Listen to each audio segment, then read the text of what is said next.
불법의 비밀이 무엇인가라고 주관식으로 물으면 어떻게 답을 할 수 있겠습니까?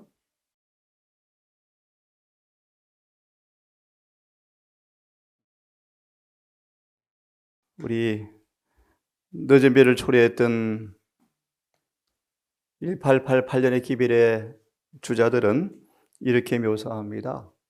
불법의 비밀은 사단이다. 사단이 세우는 불법의 걸작품이 이 땅에 있죠. 어디입니까? 로마 천주교회예요. 성경은 예리시는 불법의 비밀은 로마 교황권이다. 그렇게 말합니다. 그럼 그 본질, 불법의 비밀은 어디에 기초한 줄 아십니까, 여러분? 어디에 기초해서 불법의 비밀이 아주 효과적으로 교회를 장악할까요? 반대로 말하면 경건의 비밀의 기초는 뭔지 아십니까? 완전한 자아 부인이요. 불법의 비밀의 기초는 뭘까요? 그거 반대예요. 이제 다음 주부터 누가 크니까 라는 말씀을 할 텐데요. 조금 쉽게 말씀을 드리면 성령으로 거듭나지 않은 사람들의 삶을 통하여 사단은 죄가 영원히 존재하는 것을 합리화시키는 그의 전술들이, 전략들이, 예를 하나 들면 예리시는 이렇게 번역해 두었죠. 죄는 오묘한 것이다. 읽어본 적 있습니까? 대정투에 나오죠. 죄의 기원에. 번역이 잘못되었어요. 죄는 오묘한 것이 아닙니다. 무슨 뜻이죠? 죄는 막연한 것이 아니에요. 예를 들면 사도 바울의 성령이 역사하자 죄가 무엇인지 의가 무엇인지 또렷하게 드러나요. 그 경계선이 또렷하게 드러나요. 저 이 말씀을 왜 드린 줄 아십니까? 사단은 불법의 비밀을 합리화하고 과학화시키려고 죄를 모호한 것으로 만들고 죄를 해결할 수 없는 것으로 만들어 놓아서 그러기 위해서 예수님을 우리와 다른 본성을 가진 분으로 만들어 놓아서 우리가 예수를 믿노라 할지라도 그 죄가 마치 해결 안 될 것처럼 만드는 신학적 이론들이 다 불법의 비밀을 교회 유포시키는 마귀의 어떤 가지들이요, 수단들이요, 수단입니다. 어려운 얘기일지 모르지만 여러분, 결론을 말씀드리면 예수님은 모든 불의에서 모든 죄에서 우리를 구속하는 분이십니다. 아멘. 자, 우리 아침 마태복음 12장 말씀을 먼저 보면서 봉사에 대한 말씀을 조금 더 드리겠습니다. 굉장히 중요한 성경 구절인데요. 마태 12장 30절 말씀. 마태 12장 30절 말씀. 함께 한번 읽어보도록 하겠습니다. 펴십니까? 마태 12장 30절 시작. 나와 함께 아니하는 자는 나를 박해하는 자요 나와 함께 모으지 아니하는 자는 해치는 자니라. 이게 무슨 뜻인지 아시겠죠? 나와 함께 아니하는 자는 나를 반대하는 자요 나와 함께 모으지 아니하는 자는 해치는 자니라.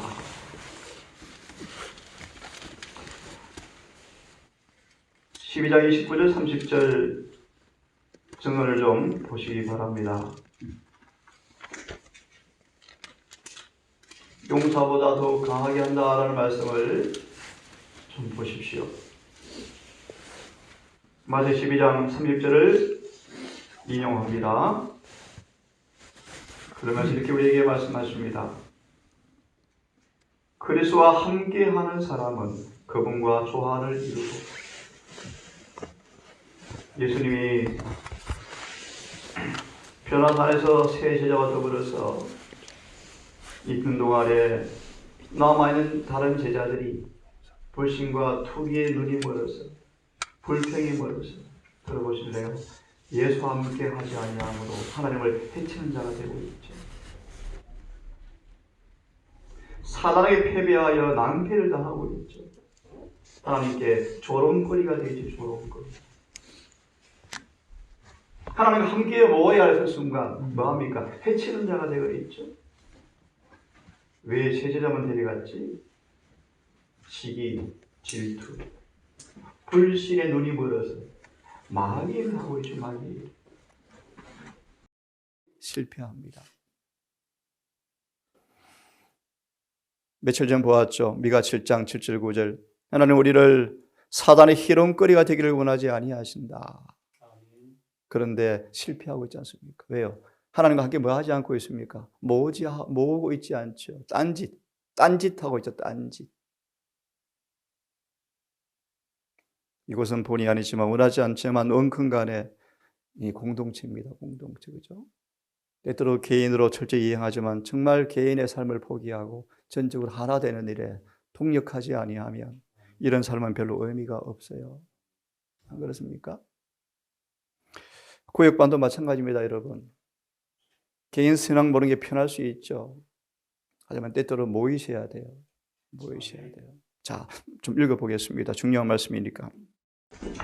그리스도와 함께하는 사람은 그분과 조화를 이루고 그분을 마음에 모시고 그분의 명령들을 순종하기 때문에 악한 자의 덫을 피할 수 있어서 안전하다. 성공의 비결이죠. 그리스도와 연합하는 사람은 그리스도의 은혜를 모을 것이요 영혼을 주님께 인도함으로 주님께서 힘을 주고 능력을 나타내 보일 것이다. 아멘. 하나님께서 일하는 것을 제일 잘 경험할 수 있는 현장이다. 꼭 선교사만이 아니죠. 우리 매일의 삶 속에 주님과 연합하는 사람들은 은혜를 모을 것이고 아멘. 하나님의 능력을 그들을 통해서 나타내 보일 것이다. 아멘.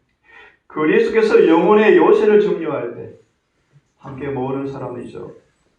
인간 대리자는 그리스도와 하나가 된다. 아멘. 내 안에 가라라는 비결을 말씀하죠. 어떻게 그 하는가? 어떻게 그분과 하나가 되는가? 주님께서 우리 영혼을 정료하게 만들어주는 사람들. 어떻게 해요? 어떻게 주님께서 내 마음의 소유를 정리할 수 있을까요? 지배할 수 있을까요? 원하면 되죠. 아멘. 어떻게 원하면 됩니까? 아주 간단합니다. 그분에 대한 것으로 자꾸 채우세요, 마음을. 아멘. 내 생각을, 내 마음을 그분께 머물도록 노력해 보십시오. 아멘. 그럼 그분이 지배할 거예요. 아멘. 간단하죠. 자, 마저 읽습니다. 그리하면 그리스도와 하나가 되어지고 그는 구주와 협력함으로써 하나님이 쓰시는 그릇이 된다.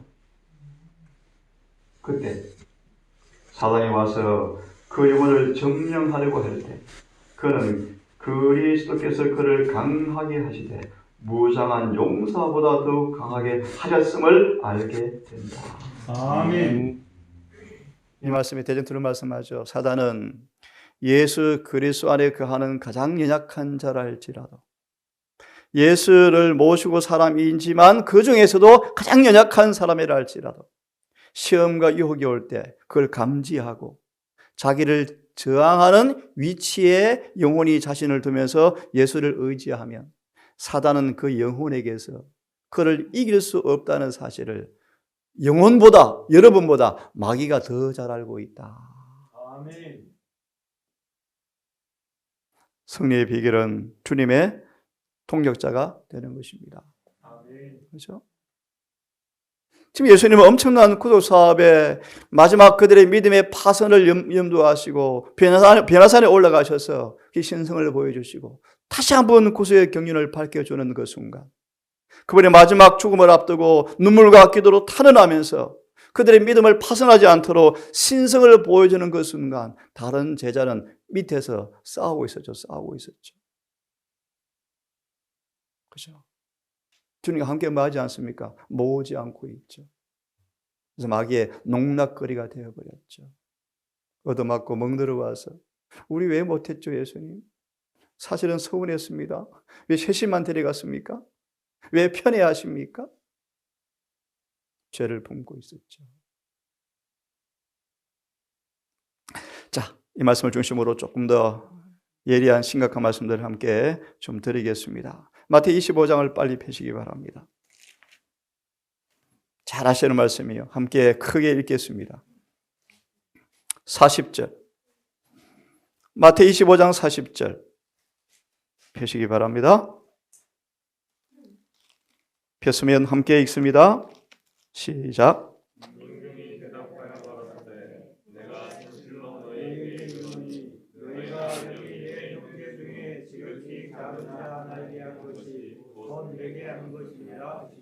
예, 너무너무 잘하시는 말씀이에요.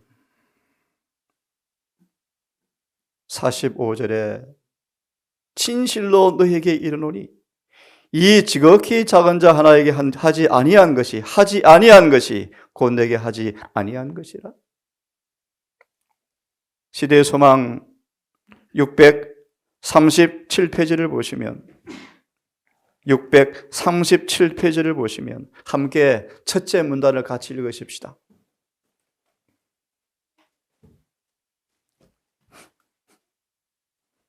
우리 예수님은 변화산에서 내려오신 다음 즉시로 다시 뭐 하십니까? 허리를 굽혀서 또 봉사하시죠. 그러면서 말씀하시기를 우리에게 이 일이 요구되어지는 동일한 구속 사업이다. 우리 영혼을 위해서 봉사하는 사업에 그분께 연합하여야 한다라고 말씀하셨는데요. 방금 읽은 말씀을 좀 생각해 볼 겸 내 형제 중에 지극히 작은 자, 제일 첫 문장만 같이 읽으십시다. 인자가 시작.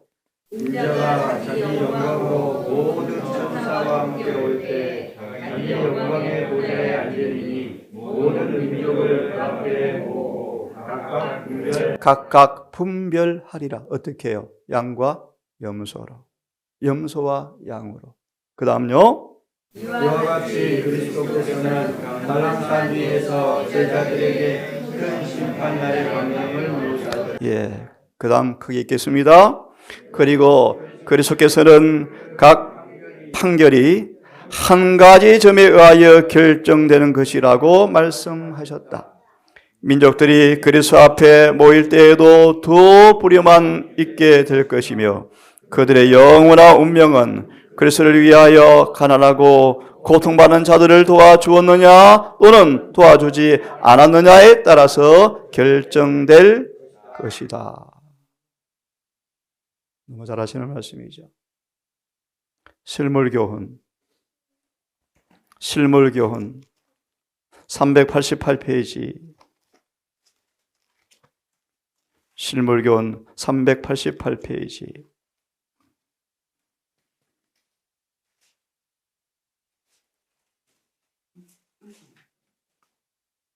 마지막 문단 첫째 줄, 여기 너무너무 중요한 말씀이 있습니다.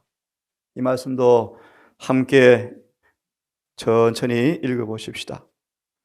우리가 이 일에 충실히 행하느냐라는 말씀이 있죠. 찾았습니까? 예, 388페이지 마지막 문단 시작. 우리가 이 일에 충실히 행하느냐 그렇지 않느냐에 따라 다른 사람들의 행복뿐 아니라 우리 자신의 영원한 운명도 결정된다. 그리스도께서는 당신과 친구가 되기까지 향상될 모든 사람들을 향상시키고자 하신다. 이는 그리스도께서 아버지와 하나가 된 것처럼 우리도 그와 하나가 되게 하려 하십니다. 그분은 우리로 하여금 이기심에서 벗어나게 하기 위하여 곤란과 재난을 극도로 허락하신다. 그분은 우리 속에 하나님의 품성의 특질, 곧 동정과 긍휼과 사랑이 개발되기를 바라신다. 우리가 이러한 봉사일을 받아들임으로써 하늘 조정에 들어갈 자격을 갖추게 되고 우리 자신이 그리스도의 학교에 입학하게 되는 것이다. 우리가 이러한 봉사일을 거절한다면 그의 교훈을 거절하는 것이 되어지고 하나님과 영원히 결별하는 선택을 하게 된다. 그래서요, 실물교훈 216페이지로 넘어봅시다. 실물교훈 216페이지 폈으면 시간 관계상 읽지 않고 요약만 하겠습니다. 216페이지에 발해진 이 경고는 좋은 땅에 심겨졌지만 열매 맺지 않은 나무에 대한 경고. 어찌 땅만 망하겠느냐. 기름진 포도원에 애굽에서 세상에서 우리를 뽑아내셔서 주의 포도원에 심어 놓으시고 농부의 눈물과 피로 거름과 물로 적셔 주었는데 땅만 자리만 차지하였느냐? 이들에게 주어진 경고, 찍어버리라. 주님의 입에 나온 슬픈 음성이요, 찍어버리라. 어찌 땅만 버리겠느냐.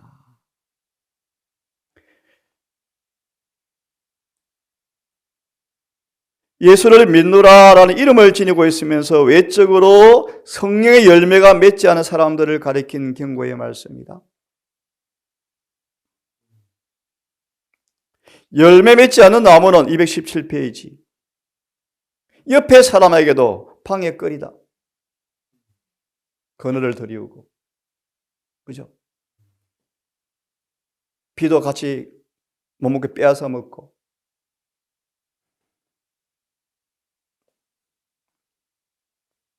시간 관계상 그 다음 안 읽겠습니다. 362페이지 읽어보시면 메모하십시오. 실물교훈. 한 달란트를 주었죠. 누가 19장 한 머나를 주었죠. 제목을 읽어보시면 반환된 달란트. 나중에 읽어보시길 바라고 성경 주석으로 돌아와서 한두 말씀 더 보겠습니다. 예레미야 48장. 예레미야 48장을 좀 펴십시오. 실물교훈 362페이지는 각자 읽어보십시오. 예레미야 48장.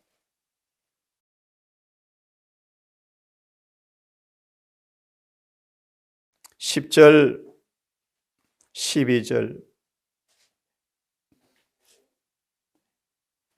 뭐가 나오죠? 모압. 사사기 5장 23절의 말씀처럼 메로스. 모압과 메로스. 메로스가 누구였죠? 아무 일도 하지 않은 사람. 모압. 11절. 모압은 예로부터 평안하고 포로되 되지 아니하였으므로 자칫 시골 생활에 위험이 경고되어 있습니다. 그렇죠? 모압은 예로부터 평안하고 포로가 되지 아니하므로 어떻다? 마치 술에 그 찢기 위에 있고 이 그릇에서 저 그릇으로 옮기지 않은 것 같아서 그 맛이 남아있고 냄새가 변치 아니하였도다. 모압은 뭘 상징할까요? 주석을 펴십시오. 48장. 천사가 복음 전도하면 한날 복음 전파 끝날 수 있죠. 근데 왜 우리를 선택하셨습니까? 자명하죠? 예, 48장 10절 12절. 하나님의 성령께서 역사하지 못하는 곳, 이란 말씀에 다 읽지 않습니다. 두 번째 문단으로 넘어가세요. 보여주고 본인이 읽어보시기 바랍니다. 두 번째 문단을 좀 보려고 합니다.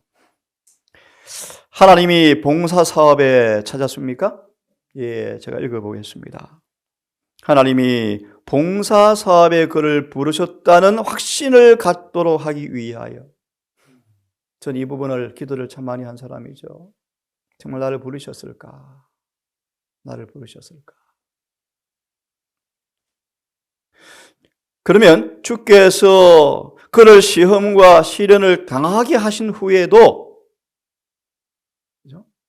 시험과 시련을 당하게 하신 후에도 만약 그가 자신의 길과 자신의 뜻을 따라 행하는 것을 만족히 여기고 하나님의 성령의 나타나심에 유의하지도 않고 은혜와 깊은 깨달음 가운데 성장함으로써 유익 얻기를 거절하면 주께서 그를 필요로 하지 않으신다는 것을 믿어도 좋다.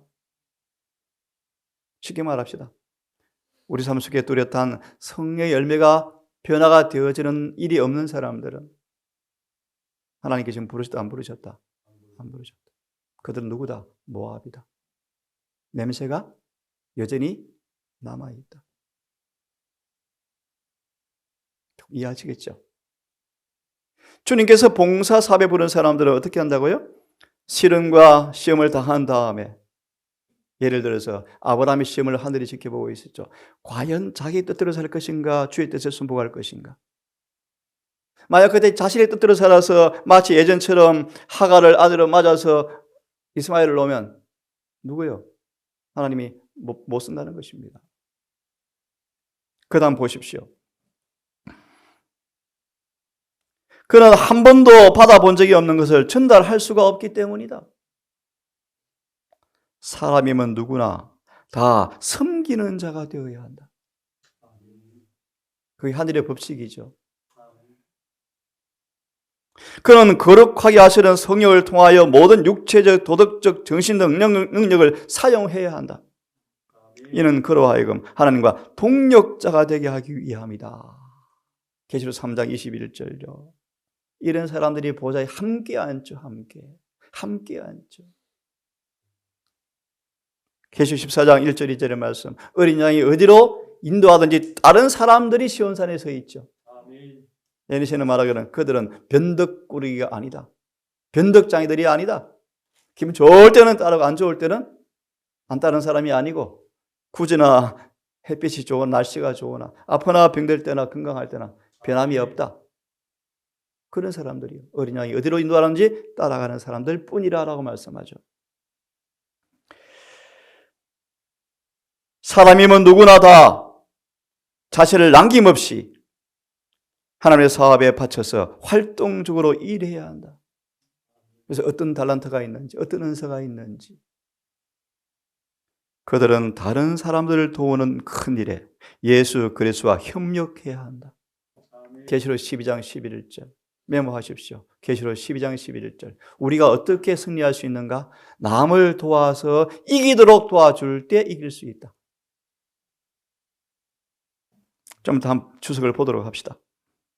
그리스도는 모든 사람을 위해 죽으셨다. 십자가 위에서 자신의 생명을 주심으로써 모든 사람을 속량하셨다. 따라 읽겠습니다. 시작. 그가 이렇게 하신 목적은 인간으로 하여금 더 이상 목적 없는 이기적 삶을 살게 하지 않고 자신의 구원을 위해서 죽으신 예수 그리스도께서 대하여 살게 하려 함이었다. 자, 맞아 읽습니다.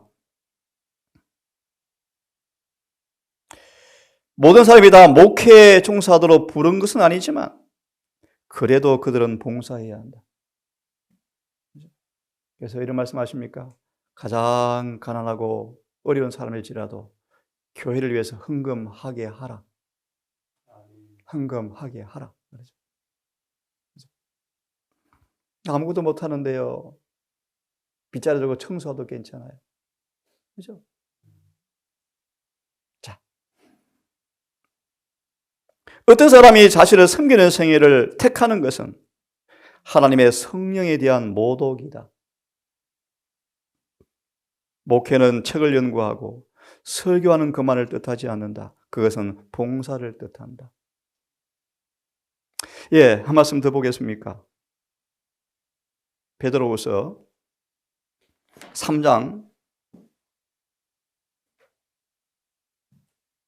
우리 두 말씀만 보고 마무리합시다. 우리 어떻게 성장할 수 있는가? 어떻게 완전히 도달할 수 있는가? 베드로후서 3장 18절 베드로후서 3장 18절 같이 읽습니다. 시작.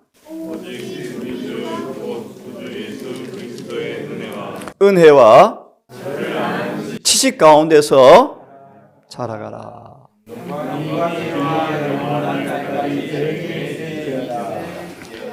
끊임없이 남을 도와주는 일에 봉사하는 사람들은 그들의 품성이 개발될 것이다 그러셨는데요. 여기 제목을 좀 보시겠습니까? 3장 18절 주석에 하나님의 나눔의 법칙. 나눔의 법칙.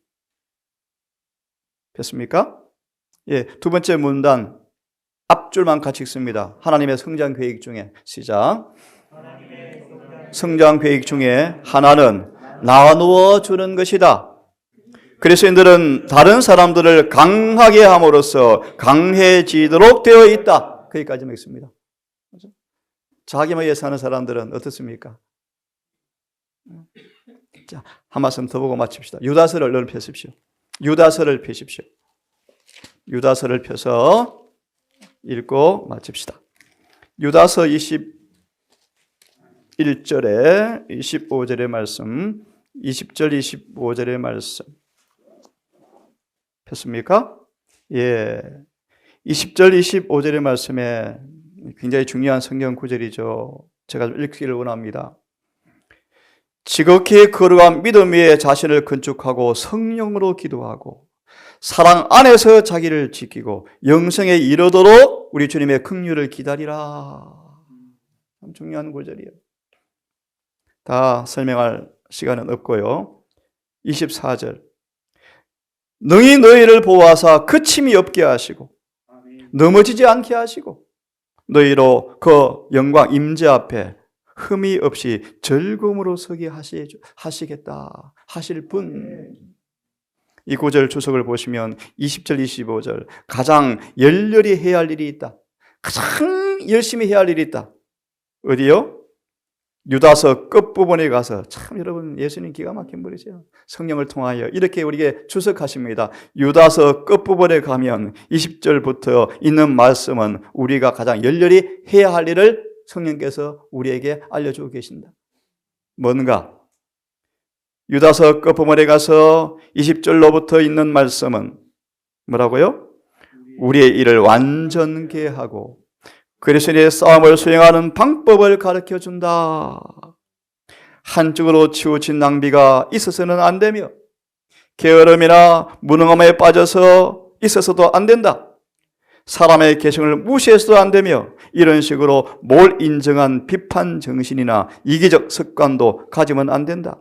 같이 읽고 끝냅시다. 시작. 이 성경절은 다음과 같은 사실을 보게 한다. 즉 우리에게 가장 열렬히 해야 할 일이 있다는 것과 우리가 멸망할 영혼을 위해서 일하는 방법을 알려면 거룩한 직관력이 필요하다는 것 등의 사실이다. 불에서 끌어내야 할 영혼들도 있고 가장 부드러운 동정심으로 대할 영혼들도 있다. 그리스도의 학교에서 영혼 구원의 방법을 익힌 사역자들이 필요하다. 아버지, 모세를, 베드로를 양치는 목자로 삼으시는 주님의 훈련 학교를 우리가 알고 있습니다.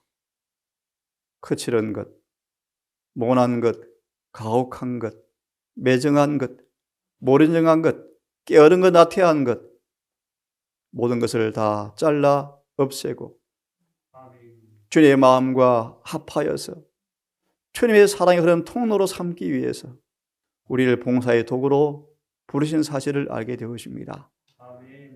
우리의 삶을 주 앞에 용서를 구합니다. 좋은 땅을 차지한 채 오랫동안 시간을 보내왔지만 이만 무성한 우리의 삶을 주 용서해 주시고 늦기 전 이제라도 회개하여 주와 함께 모으는 자가 되게 하셔서 주의 놀라운 능력과 능력이 나타나는 통로가 되게 하셔서 우리 안에 구원을 맛보게 하시고 우리의 작은 실천적 삶을 통하여 영혼을 구원받게 해 주시옵소서. 이 동산의 가족들 모압처럼 냄새가 여전히 나는 모습 될까 두렵습니다. 너무나 평안하고 안락하고 행복한 우리의 삶이 자칫 영적으로 게으러지고 무력하게 될까 두렵습니다. 주여 우리 성교원에 은혜를 베푸셔서 아직 남은 준공 절차 오래 걸리지만 이 일을 속히 이루어 주시고 마지막 공정이 마무리되어져서 힘있게 영혼 구원 사업에 헌신할 수 있도록 도와주시옵소서. 우리 주의 딸들에게 하늘의 지혜를 주시고 무아의 사랑을 주어서 최고의 음식을 만드는 일에 기술을 개발케 하시고 또 손과 발로 봉사할 입으로 봉사할 우리 많은 가족들 한 팀이 되어서 영혼 구원 사업에 헌신할 수 있도록 저 건물을 사용하여 주시옵소서. 아멘. 오늘 한 날도 오늘 말씀을 잊지 말고 세상의 포도원에서 또 동산에서 가정에서 주의 동력자가 되게 하셔서 아멘. 주 앞에 영광이요 사람들 앞에 기쁨이 되게 도우시기를 예수님의 이름으로 기도합니다.